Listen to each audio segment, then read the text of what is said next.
요즘 갑자기 추워지지 않았어요? 맞아요. 요즘 그냥 겨울이에요. 저 어제 추워서 목욕탕 갔다 왔다니까요.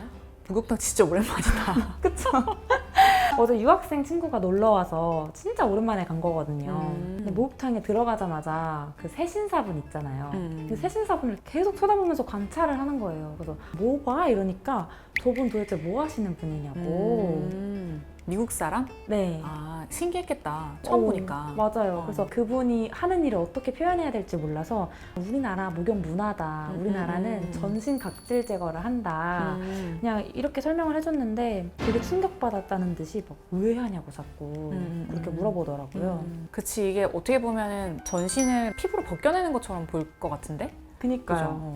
그래서 새신사분이 좀 부담스러울 것 같아서 계속 옆에서 야 그만 쳐다봐 이러는데 생각해보면 진짜 어렸을 때부터 그냥 해왔던 건데 근데 이게 전통 문화는 아니지 않아요? 때미는 게. 네. 때밀이가 뭐 정확한 시기는 사실 알 수 없지만 조선시대에도 이게 때를 미는 문화가 있었다고 해요. 옛날 조선시대 때 문헌을 보면 다른 사람에게는 때를 밀게 하지 마라 뭐 이런 문구가 있는 문헌이 있대요. 그래서 그때도 때를 미는 문화가 있었구나 추정할 수 있는 거죠. 그래도 생각보다 좀 오래됐네요.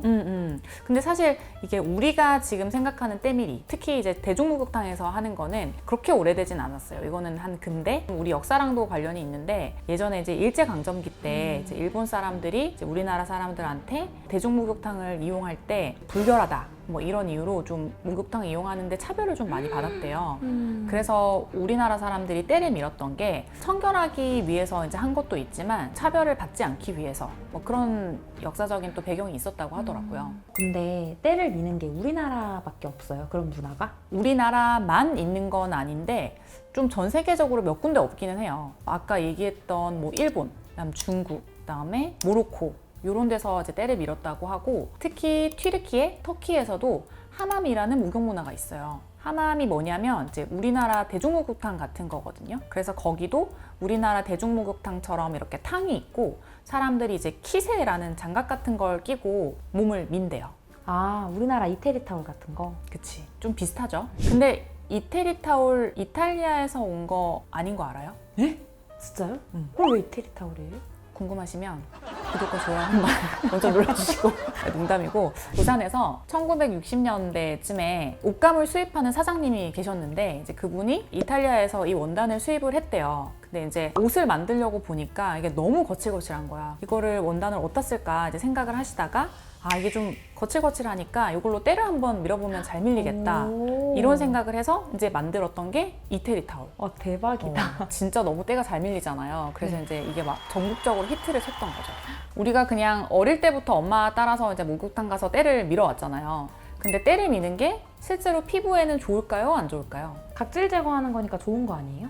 이게 단기적으로는 좋아 보일 수 있는데 사실 장기적으로는 좋진 않아요. 왜요? 아니 때 밀고 나면 너무 개운해서 좋잖아요. 그쵸. 때 밀고 나면 부들부들해지고 맨질맨질해지고 막 좋잖아요. 그러니까 이게 사실 때를 밀었을 때 단기적인 효과는 있는 게 맞아요. 어떤 게 있냐면 실제로 좀 피부가 매끈매끈해지고 그다음에 약간 좀 피부가 밝아지거든요. 이게 왜 그러냐면 때가 우리 피부 표피에 있는 각질이잖아요. 근데 이 각질은 죽은 세포들이 쌓여 있는 거거든요. 그래서 색깔도 좀 칙칙한데 그걸 우리가 일부러 벗겨내니까 그 칙칙한 것들은 좀 한꺼풀 벗겨지고 밑에 있는 그냥 환한 살이 이렇게 드러나는 거죠. 그래서 뭔가 맨질맨질하고 밝아 보이고 이런 효과가 있어요, 실제로. 그러니까 좋은 거 아니에요? 아, 근데 이런 효과들은 사실은 좀 일시적이에요. 이게 문제는 때를 장기적으로 계속 밀면 피부 건강에는 안 좋을 수 있어요. 일단 각질을 억지로 밀어내는 것 자체가 피부에 좋을 게 없어요. 사실 각질층은 우리 피부에 보호막 같은 역할을 해요. 밖에 있는 여러 가지 뭐 유해물질, 세균 이런 것들을 막아내는 역할을 하는 거거든요. 그리고 이제 우리 몸 안에 있는 수분이 증발하는 것도 막아주는 역할을 해요.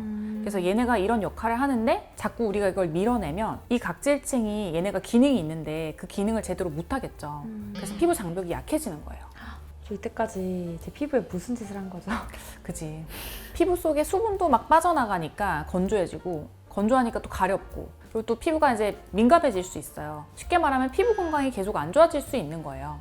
아, 어쩐지 목욕탕만 갔다 오면 전체적으로 몸이 건조해지는 기분이 들었거든요. 피부과 의사 선생님들 중에서는 이렇게 때 미는 거를 추천하는 선생님은 아마 없을 거예요. 그리고 이제 우리는 좀 약간 극단적으로 병원에서 때를 밀어서 이제 잘못되신 분들만 사실 보게 되니까 그러니까 막 때밀고 나서 막 뻘개져가지고 막 너무 따가워요 막 이런 분들이 이제 오시는데 저 같은 분들. 물어보면 모르겠대요 왜 그런지. 근데 이제 저희가 봤을 때는 딱 때민 거거든요. 그래서 혹시 때밀었어요? 그러면 "헉, 그랬다고. 이런 경우 진짜 생각보다 있어요. 그러면 어떻게 씻어야 돼요? 일단 이제 우리 아까 얘기했던 그런 좀 거칠거칠한 이제 타올은 좀 안 쓰는 게 좋고 대신에 좀 부드러운 샤워 타올이나 아니면 그냥 손을 이용해서 그냥 부드럽게 씻어내는 게 좋겠고요. 그 다음에 이제 우리 피부에는 사실 우리가 벗겨내지 않아도 자연적으로 각질이 탈락하는 주기가 있거든요. 그래서 이제 한 달마다 피부 아래에서 이제 새로운 세포들이 올라와서 오래된 각질들은 알아서 저절로 탈락을 해요. 그래서 그 자연적인 주기를 그냥 좀 지켜주는 게 좋겠다. 그래도 가끔은 해도 되지 않을까요? 아 가끔은 네. 안 돼요. 안 돼요? 하지 마. 시원하죠. 밀면 굳이 나는 좀 때를 밀고 싶다라고 하면 제 생각에는 뭐 1년에 한 2번 정도? 두 번? 명절 때, 좋아요. 뭐 이럴 때 이럴 땐 좀 해볼 수 있지 않을까. 근데 이제 그때도 너무 세게 밀지 않도록 조심을 좀 해야 되고 그다음에 이제 때 밀고 나서는 보습제를 좀 충분히 발라주세요. 손상된 피부 장벽을 좀 회복시키는데 그런 게 좀 도움을 줄 수 있어요. 보습제 하니까 좀 생각났는데 제가 각질 부자거든요. 음. 그래서 겨울에 다리 보면 되게 허옇게 올라오고 난리가 나요. 그럼 이제 저 같은 사람은 어떻게 해야 돼요? 이게 정강이 쪽이 다른 피부 부위들보다 좀 건조해서 그런 경우가 많은데 불려서 밀어내면 그때는 깨끗해 보이는데 며칠 지나면 사실 또 그대로 되돌아가거든요. 맞아요. 그래서 이제 이걸 계속 밀어내면 이제 피부 자극만 되니까 밀어내지 말고 보습제를 발라주는 게 좋죠. 그리고 로션보다는 크림이 좀 촉촉하니까 크림이 더 좋겠고 그리고 크림 중에서는 우리 피부 장벽 사이사이를 채우고 있는 기름 성분 뭐였죠? 세콜지? 그쵸. 세라마이드, 콜레스테롤, 지방산 이런 성분들이 포함되어 있는 제품들을 사용하시면 더 이제 피부 장벽 강화에 도움을 줄 수 있어요. 근데 원장님 이거 되게 궁금해하시는 분들이 많을 것 같아요. 어떤 걸로 발라야 좋을까요? 집에 있는 거 아무거나 바르면 돼요. 바디로션, 바디크림 뭐 하나는 우리 갖고 있잖아요. 그래서 어떤 제품을 뭐 골라서 바르는 것도 중요하지만 아무것도 안 바르거나 밀어내거나 이것보다는 어떤 거라도 바르는 게 훨씬 10배는 더 도움이 되기 때문에 그냥 집에 있는 거 아무거나 바르시면 되고 혹시 뭐 집에 바를 게 없다 사야 된다 이런 분들은 제가 예전 영상에 바디로션 뭐 제가 쓰는 거 아니면 좀 올리브영 유명템들 이런 거 리뷰해 놓은 게 있으니까 띄워드릴 테니까 한번 이것도 참고해 보세요.